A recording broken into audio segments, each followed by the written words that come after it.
आज हमारी vice MP की टीम गांधी सागर के उस बांध के अंदर आ गई है जिसके सैलाब ने रामपुरा नगर में तबाही मचा दी थी। इन लहरों के बीच में आज हमारी टीम पहुंची है, ये महसूस करने कि उस दिन इस सैलाब ने जो है किस तरह से तबाही मचाई होगी और क्या मंजर यहाँ का रहा होगा और किस तरह से लोगों के मन में इस सैलाब ने डर लाया होगा। आज उसी डर को महसूस करने के लिए हम गांधी सागर बांध के बीचों बीच हैं और हमारे साथ बात करने के लिए मौजूद है वरिष्ठ पत्रकार मुस्तफा हसन, जिनसे हम बात करेंगे कि इस गांधी सागर बांध ने किस तरीके से इस इलाके में तबाही मचाई थी और वे भी अब जो हमारे साथ में वे बांध के बीचों बीच हैं तो वे किस तरीके से महसूस कर रहे हैं। मुस्तफा जी नमस्ते, आप भी हमारे साथ में इस बांध में के बीचों बीच आप आए हैं। हमें यहाँ देख करके कहीं ना कहीं डर लग रहा, हमारी नाव डोल रही तो बार बार घबराहट सी महसूस हो रही, आप भी किस तरह से महसूस कर रहे हैं और क्या ये जो डर है ये यहाँ के लोगों ने भी देखा उस दिन? शाम बिल्कुल ठीक कहा आपने। वो सैलाबी रात का जो मंजर था वो बहुत डरावना था, वो दिल हिलाने वाला था। इसको आम शब्दों में समझाया नहीं जा सकता, क्योंकि सबसे खास बात यह है कि इस गांधी सागर के कैचमेंट एरिया के अंदर बैक वाटर की इतनी बड़ी जल राशि मौजूद थी और इस समय भी है, जिससे तबाही का अंदाज़ा लगाया ही नहीं जा सकता। वो तो गनीमत रही, वो कुदरत की बड़ी कृपा रही कि बारिश बंद हो गई। अगर बारिश बंद नहीं होती तो ये सैलाब रामपुरा सहित दर्जनों गांवों का नामो निशान मिटा देता। यहाँ पर लाशों के ढेर के अलावा कुछ भी नहीं मिलता, क्योंकि ये जो गांधी सागर का डैम है इसका कई साल पहले तय किया गया था कि इसका वाटर लेवल 1320 रखा जाए, लेकिन आज की परिस्थिति काफ़ी बदल चुकी है। चूँकि गांधी सागर डैम के अंदर भी मिट्टी जम चुकी है, उससे काफ़ी जिसका कोई हम अंदाज़ा नहीं लगा सकते। डैम कई जगह से डैमेज भी हुआ है, उसका हम अंदाज़ा नहीं लगा सकते। 60 साल बाद उन मापदंडों पे इस डैम की बात, वाटर लेवल की बात नहीं की जा सकती। 2006 में जब पहली बार इस कैचमेंट एरिया के बैक वाटर ने गांधी सागर की रिगवाल को टच किया था, तब सेंट्रल की एजेंसी ने साफ कर दिया था कि इसका वाटर लेवल किसी भी सूरत में 1275 के ऊपर नहीं जाना चाहिए। लेकिन इस समय जब 1317 के लेवल पे गेट बंद थे, उस समय इसके कैचमेंट एरिया में बैक वाटर का इतना बड़ा विशाल भंडार पानी का था, उसने इस तबाही को लाया। और आधी रात का समय था जब रामपुरा शहर सोया हुआ था, जब पानी रिंगवाल को डैमेज करता हुआ रामपुरा शहर में घुसा। उस सैलाब को देख के लोगों के रोंगटे खड़े हो गए। जैसा कि ग्राउंड जीरो पे हमने बात की, जैसा लोगों ने बताया, ये कोई मामूली बात नहीं है, ये सोचने वाली बात है। ये अलग बात है कि कोई जान की हानि नहीं हुई, लेकिन माल का बेहिसाब नुकसान तो हुआ ही है। तो वो गेट नहीं खोलने के कारण कैचमेंट एरिया के अंदर बैक वाटर बढ़ा और उससे ये डैमेज हुई। वो भयानक रात थी, वो डरावनी रात थी। और उस रात के अंदर यहाँ जो मछुआरा समाज है, जो वही समाज है, उसका करिश्मा रहा। उन्होंने अपनी जान हथेली में लेकर खुद को जान मौत के मुंह में दे दिया और सैकड़ों लोगों को बचाया जो लाशों में तब्दील हो सकते थे।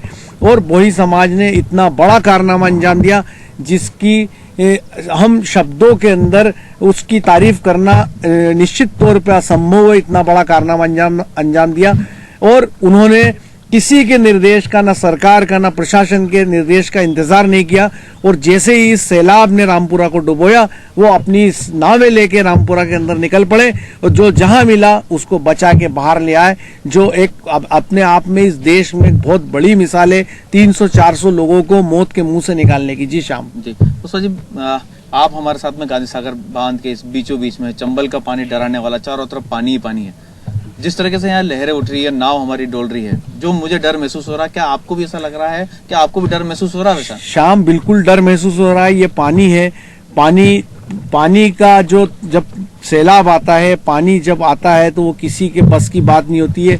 वो ताश के पत्तों की तरह, तिनकों की तरह बड़ी बड़ी इमारतों को उड़ा कर ले जाता है, बिखेर देता है। और इतनी बड़ी जल राशि इस समय इस गांधी सागर डैम के कैचमेंट एरिया के बैक वाटर में मौजूद है।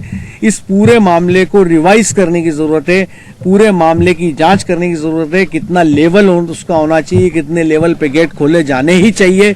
अदरवाइज इस बार तो कुदरत का करिश्मा रहा कि पानी जो है वो नीचे उतर गया। और अगर मान लीजिए बारिश लगातार जारी होती तो यहाँ क्या सीन होता उसका अंदाजा कोई भी नहीं लगा सकता। पुष्पा जी, कमलनाथ जी यहाँ आए हैं इस इलाके में, उन्होंने सुध ली और जाना कि किस तरह के हालात थे, राहत राशि की भी बात उन्होंने करी, लेकिन जो लापरवाहियां रही या जिनके कारण ये जो त्रासदी यहाँ झेलनी पड़ी है, जल संसाधन विभाग पे बार बार प्रश्न खड़े हो रहे हैं, तो जांच को लेकर के वो बचते नजर आए। उन्होंने जांच को लेकर कोई स्पेसिफिक बात नहीं करी।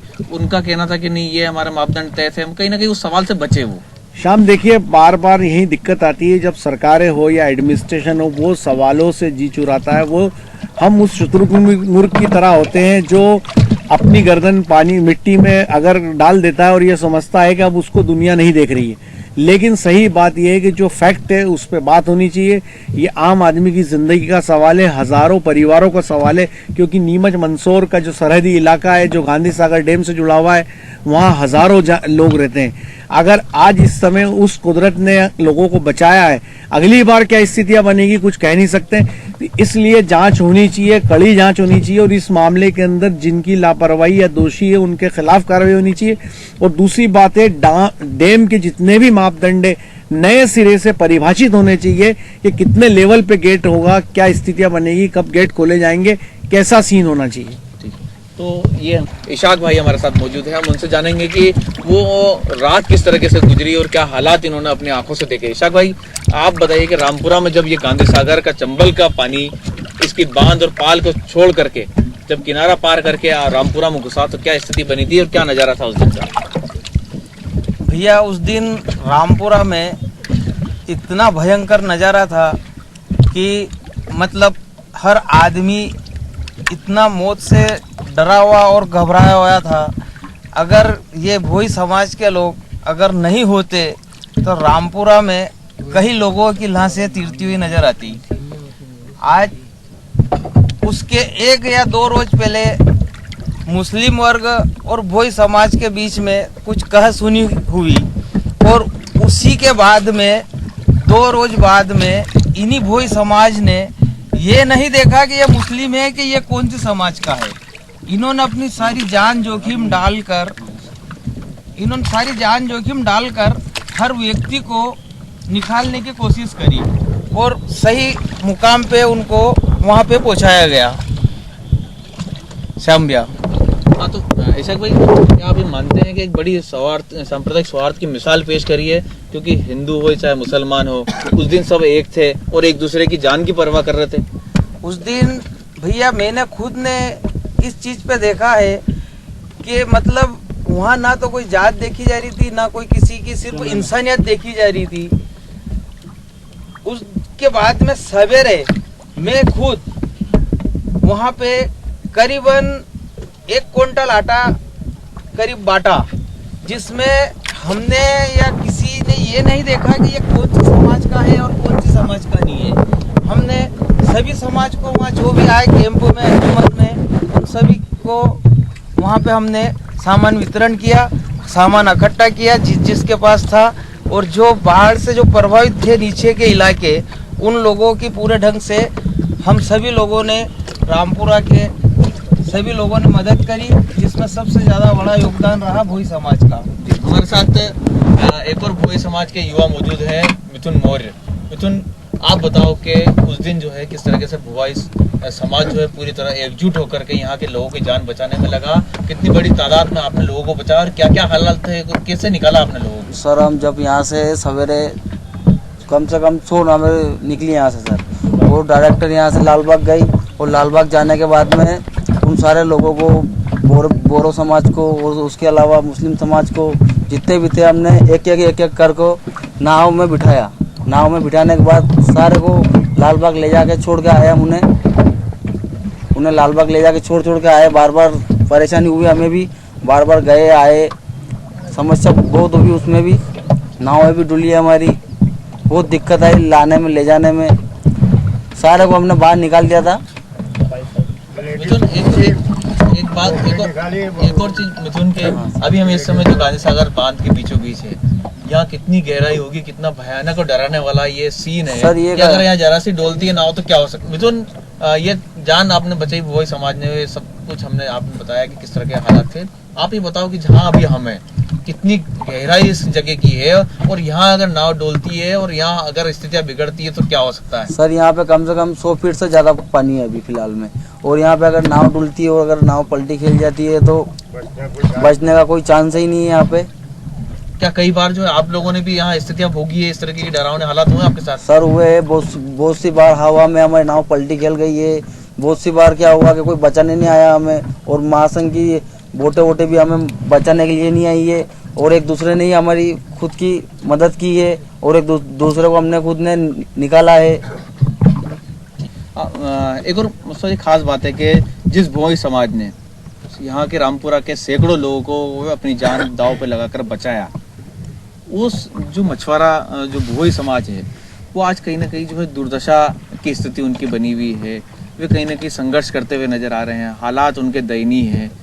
पेट भरने के लिए भी उन्हें मशक्कत करना पड़ रही है, जबकि वही जो है डैम के राजा माने जाते हैं और वही जो है मछलियां ला करके बाजार में देते हैं। ठेकेदार जो है जो उनको बेचने वाले हैं वे लाखों में करोड़ों में हो चुके हैं, लेकिन आज इनकी दिन ब दिन हालत खराब होती जा रही है। क्या कहना? देखिए शाम, बड़ी एक ये रिसर्च का विषय है कि जब फसल जो है किसान के खेत में होती है तब उसके भाव रसातल और गड्ढे में होते हैं, तब प्याज और लहसुन जो है मवेशी खाते हैं, और वही फसल जब व्यापारी के गोदाम में चली जाती है तो उसके भाव आसमान छूने लगते हैं।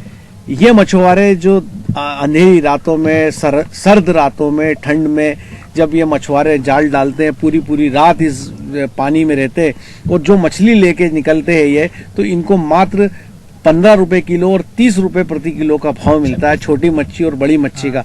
और यही गांधी सागर डैम की जो मच्छी है, ये मीठे पानी की मछली है, इसका भाव देश के अन्य हिस्सों में 500, 600, 700 और 800 रुपए किलो तक है।